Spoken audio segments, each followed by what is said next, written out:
Hey dudes and dudettes, it's me, E.H. Ivins, and this is another edition of The Radical Reset.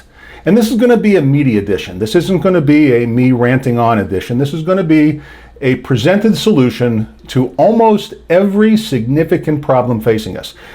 So let me go through and identify what I think are the four, let's put COVID aside just for a minute, although COVID is certainly exacerbating number one in this list, which is the federal deficit. But let's put it aside because it's an anomaly. In other words, there's never been a pandemic like this before. I mean, I realize we had the Spanish flu and there's been as far back as time the bubonic plague, but in terms of the American experience, this is very, very unique. And secondly, thank God it's not fatal. And third of all, it's probably going to be solved, if not sooner than later, by vaccines. Now, I'm not going to get into the whole anti-vaccine argument, and I don't want to get into that whole discussion. The vast majority of people are going to take the vaccine, including myself. The vast majority of people are going to be immunized, and this is going to go away. Now, when I say go away, we'll probably have to deal with it like we deal with an annual flu, but nothing like what's going on. However, the government reaction has horribly exasperated the budget deficit, which was already $1 trillion a year. This year it's going to be $4 or $5 trillion. But pardon me, I'm going to put that aside for now, and because this is a discussion of how to fundamentally fix what's wrong, not a passing problem like COVID, but the permanent problems we face. The number one permanent problem we face is the federal budget deficit. Secondly, it's the breakdown of the nuclear family, because single parent families, and I'm, again, not going to argue this week, this isn't a rant, but there's mountains of statistical evidence that single parent families are the causal, the root cause of crime, addiction, violence, and basically the breakdown of society. We have broken down through reverse incentives, we'll get into that in just a minute, the nuclear family, and that has to be reversed. Number three, we have the problem of socialism, capitalism, all the different isms being batted around, the racial problems, basically cultural unrest, the talk about reparations, people wanting and demanding their fair share of the pie. We've got that going on. And problem number four, we have to deal with poverty, and why are there poor people in the wealthiest country in the world, and why do we, and why do we have it at all, and what can we do to deal with it, and what social programs are necessary, and how can we cope with what I think is, and I agree with Andrew Yang on this, is the looming problem, and also Charles Murray, just to name two, both of which I've cited articles they've spoken or written below in the comments. And that is, what are we going to do when the economy automates and we're putting everybody out of work? This isn't like any other economic transition. Let's not get too stuck on free markets to the point where we ignore that there is a transition going on. We went from, in the 18th and 19th century, from an agricultural to an industrial society. Then we moved in the 20th century from an agricultural to an from an industrial to a technological society, and now here in the 21st century, we're moving from a purely technological to an automated society where more and more work, not just grunt jobs, but skilled jobs, things like diagnosing illness and doing surgery, are going to increasingly be performed by robots, and the question is going to be, what are we going to do with all those workers? And I realize that those of us, and it's always been me too, who have been pure free marketers, have always said that the market will take care of itself, but this is an unusual situation, and I don't believe that's true. I think we can't be so stuck in our ideology and so stuck in our beliefs that we can't look at what's going on and recognize a significant change, and that is, what are we going to do with the millions and millions of people that are out of work, and how are we going to transition from a technological to an automated technological economy? Okay, so, and the answer is, and I'm going to steal this straight from Andrew Yang and Charles Murray both, universal basic income. I went from an opponent to a proponent of UBI because the more I look at it, the more I realize it solves all four of our major problems. Now, how does it solve that? Universal basic income, just to back it up, means, and I'm going to use the Charles Murray plan, which I think is the best plan, which, by the way, Andrew Yang's plan very much resembles it, but it looks like this.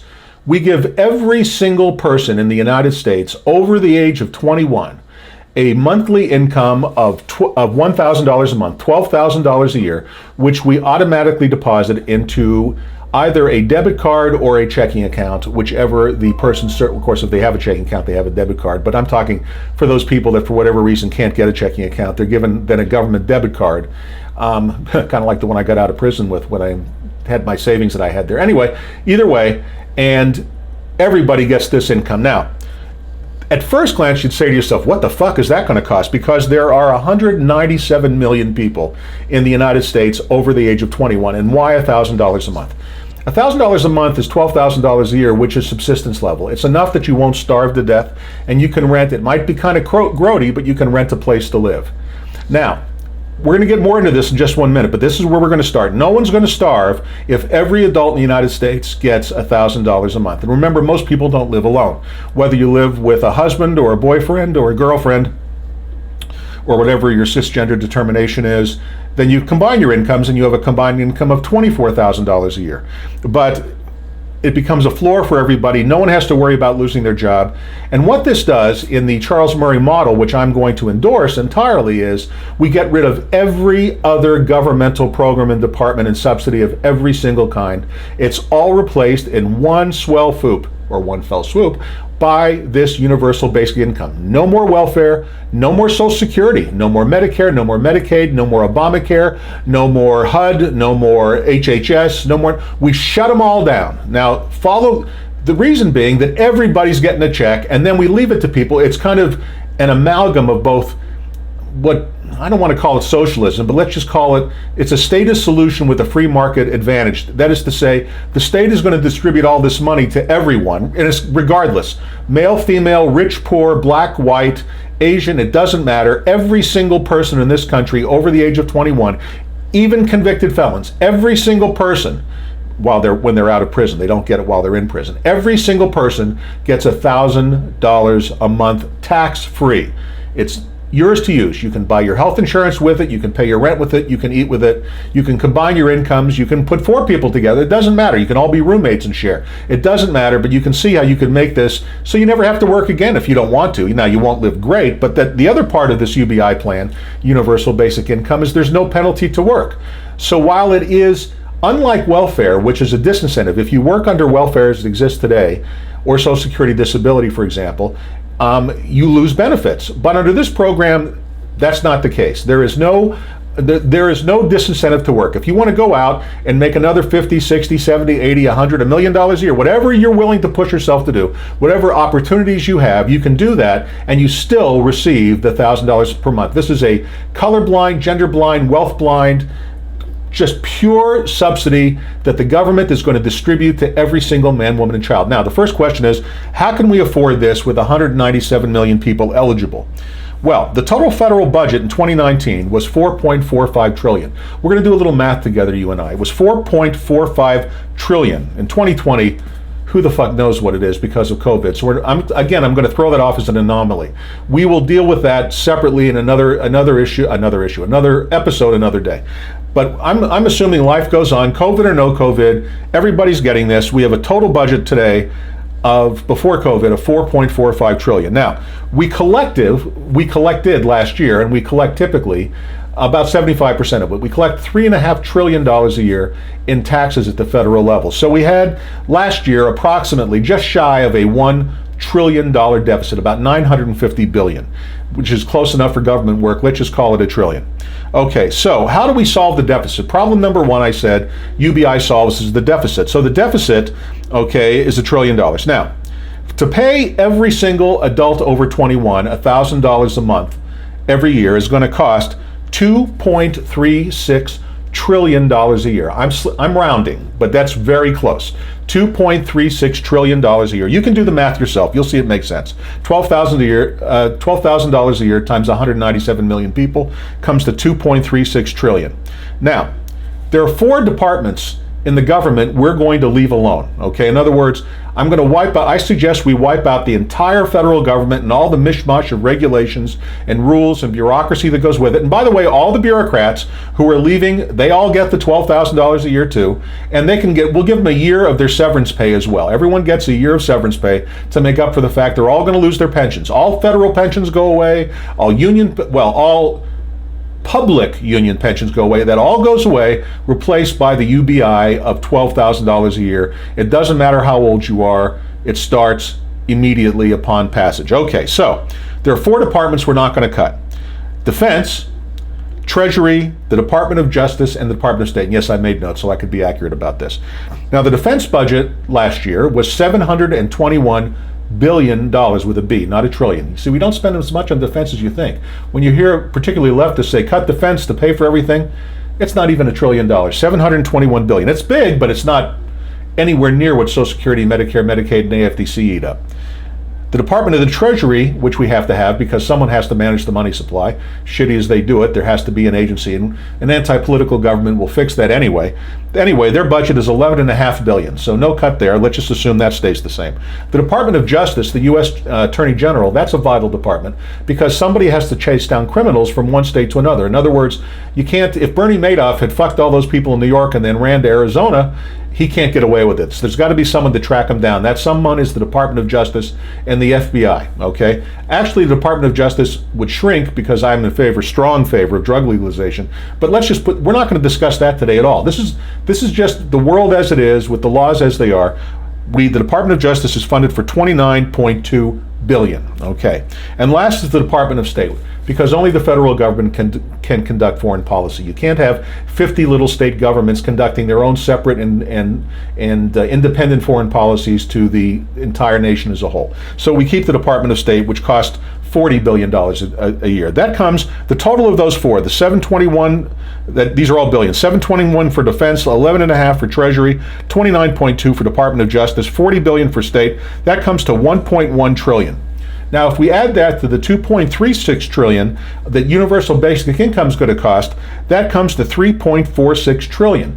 Now, if you'll remember, I said that the government collects currently $3.5 trillion in revenue through income taxes. Well, 3.5 and you need 3.46, it's close, but there's no deficit. The deficit goes away. We have solved the deficit. We've paid every single American, adult American, $12,000 a year, and we've wiped out the federal deficit 100%. And by wiping out all of these departments, we've wiped out all of their regulations, all of their subsidies. No agricultural supports, no more corporate welfare, no more housing projects on the left, no more, none of it. It's all gone. No Social Security. It's just a straight subsidy paid by the government to everybody over 21 for the rest of your life. And it can be adjusted if there's inflation down the road, although with a stable currency, another discussion for another day. Inflation will never be a problem, but we're not going to discuss that today. Let's just call it as it is at this moment, $12,000 a year forever. Now, we can also do away with the income tax. You know, we could go to about a 10% value-added tax, which would be a proper tax, scrap the income tax altogether and still collect more money than we would before and not have anybody have to file a tax return. And since that $12,000 a year is going to be the support of an awful lot of people, there's not going to be a lot of income tax to collect anyway. We'll have to go to some alternative tax. And the one that makes the most sense is a value-added tax.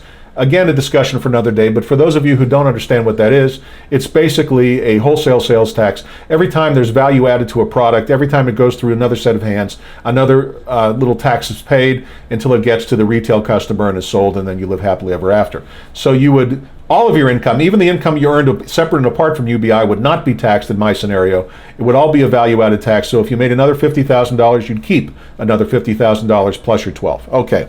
But we've wiped out the deficit. Problem number one gone. Universal basic income gives everyone security and kills the deficit at the same time. But only if you do it the right way. The wrong way is to add it on top of everything else, which is what most politicians would do because they have so many special interests. But in an anti-political government, this is government by people who are logical and reasonable, who are not politicians and who are selected, not elected. And in a rational, reasonable government, there's going to be no deficit because they're going to wipe out all these useless departments, energy, education, things that basically have turned the country to shit anyway. I mean, the only people that can defend those departments are the bureaucrats who work for them and the panderers who live off their governmental tit. But for the rest of us who are normal, we don't need any of these departments. So, you know, our states can perform the same functions if they choose to perfectly well, and every state is different. As I often say, Wyoming is as different from New York as Maine is from Arizona. And every state's needs are different, and every state can tax and conform their needs as their own population see fit. But at the federal level, there will only be 4 departments, and the rest of it will be distributing the universal basic income of $1,000 a month to everyone, which takes away all fear of economic downturn and wipes out the deficit. And without all those regulations and without the income tax, the economy will boom.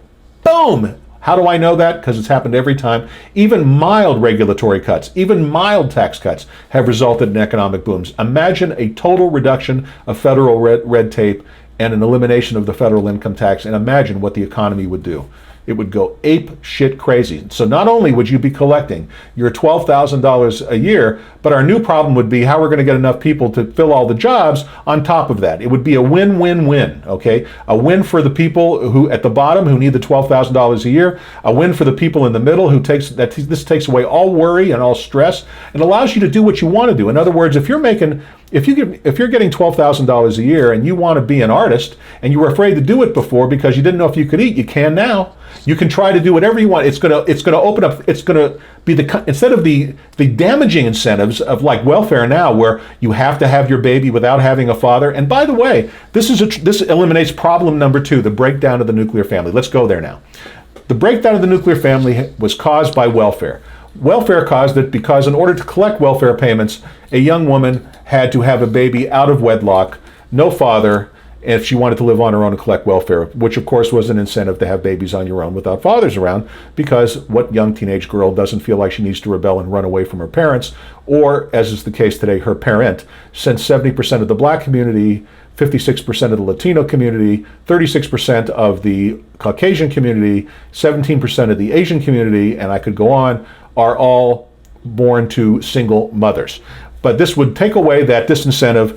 They could get married, and by the way, it's a strong incentive to get married because by itself, $12,000 is not enough to raise children with, but $12,000 plus your husband's $12,000 is $24,000. Now we're above the poverty line. We're comfortably above the poverty line, and you can raise your baby together with the parent. So it's an incentive to get married, which is what we want. We want fewer bastards. We have too many bastards. We have bastards squared. We have bastards having bastards, having bastards, having bastards. It's like bastards to the 10th power. And we can get rid of all of that if we change the incentive. And the incentive here is, and you can work. There's no disincentive to work. No hiding under the table. No, I can't go to work because I'm collecting benefits or I'm getting my food stamps. All those are gone, replaced by this UBI. So now you got $24,000 a year for a husband and wife if they don't want to work at all. But if they do, every dollar they earn, because there's no income tax, they keep, and it does nothing to their UBI. So everybody lives happily ever after. And not only that, for those deadbeat motherfuckers, and there are plenty of them, the dads who won't pay their child support, it becomes easy to collect it because the government is going to be depositing it either into a debit card or to a checking account, and therefore the courts can easily garnish the UBI of since everybody gets it, of the person that's getting it, of the father that's not paying his child support. So all you single moms out there who are dealing with deadbeat dads, that problem goes away. Another incentive to restore the nuclear family, because it becomes easy to collect child support that's being not paid. Very easy, much easier than it is today. It also eliminates problem number 3. It eliminates all the talk of reparations and capitalism versus socialism. It just kills the debate.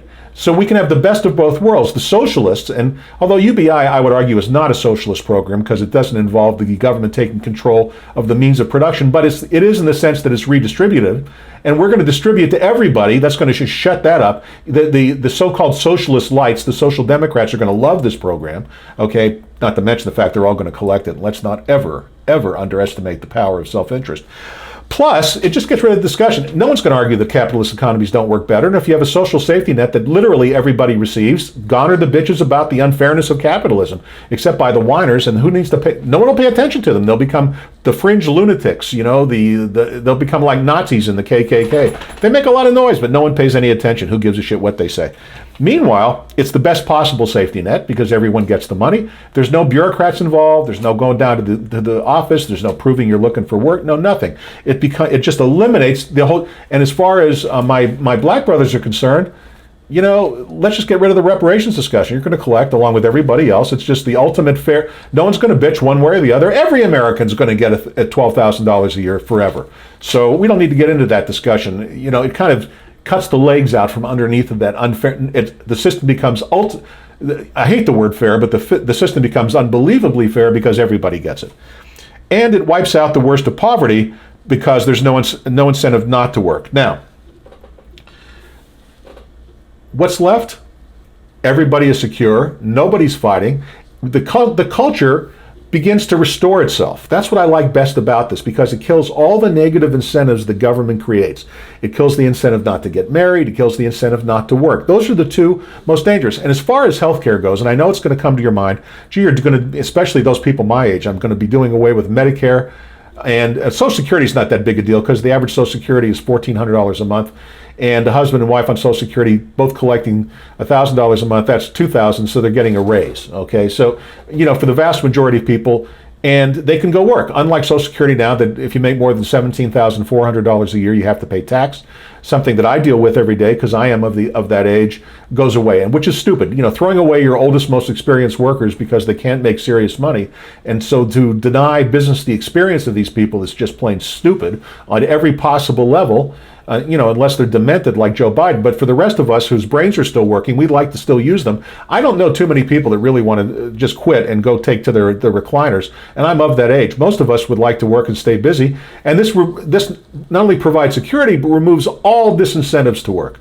It's just a beautiful system. We can afford it. It eliminates the deficit. It eliminates the whole discussion and fractured circumstances of our society now. Gets rid of the reparations argument. Gets rid of disincentives to families. It's just the perfect program, and it makes the government so much smaller. Completely reorganizes what's important in America. Government becomes more local than national, so it becomes more efficient. And then within our states, we can all determine what it is that we want to do at our state levels, because again, every state is different. And that's it. That's all I wanted to talk about today. Universal basic income. Yes, Andrew Yang. Yes, Charles Murray. Yes, do your homework. It is the perfect solution. It's where we should go. And this is the perfect time to do it. We're running unbelievable deficits. We're staring off the cliff into the abyss. We're going to collapse under the weight of our own debt. And we could wipe the whole problem out all at once with UBI and give everybody $1,000 a month. And as far as buying health insurance goes, in a deregulated market, watch my earlier video on healthcare. There's an earlier video. Mr. Producer, please put the link below, and you can just look on the Antipolitism page on YouTube. There's also an audio podcast where I cover the same thing. And in the book, A Radical Reset, which you can pick up a free copy of from Amazon on Kindle, or you can get a paperback copy for a nominal charge. I discuss healthcare at length, but to make a very long story short, if you get government out of the way, everything from drugs to treatments to tests will become much, much cheaper, and insurance will as well. And I prove my case definitively in A Radical Reset with footnotes, so you understand where I'm coming from. Please read it, or if you feel like you don't want to go through all that, just watch the podcast. I forget which number it was, but the producer put that link, like I say, below. Okay, that's it for the day. I want to thank you very, very much for joining me. Talk about UBI with your friends. This is an idea whose time has come, but won't come as long as we have Democrats and Republicans and Libertarians and Greens and everything else, but will come in an anti-political future. Join Antipolitism. Go to antipolitism.org. Support us on Patreon. Come together, let's build the movement, and let's together save our country, save our culture, save our way of life. And that's it for today. Thank you. And this is E.H. Ivins signing off.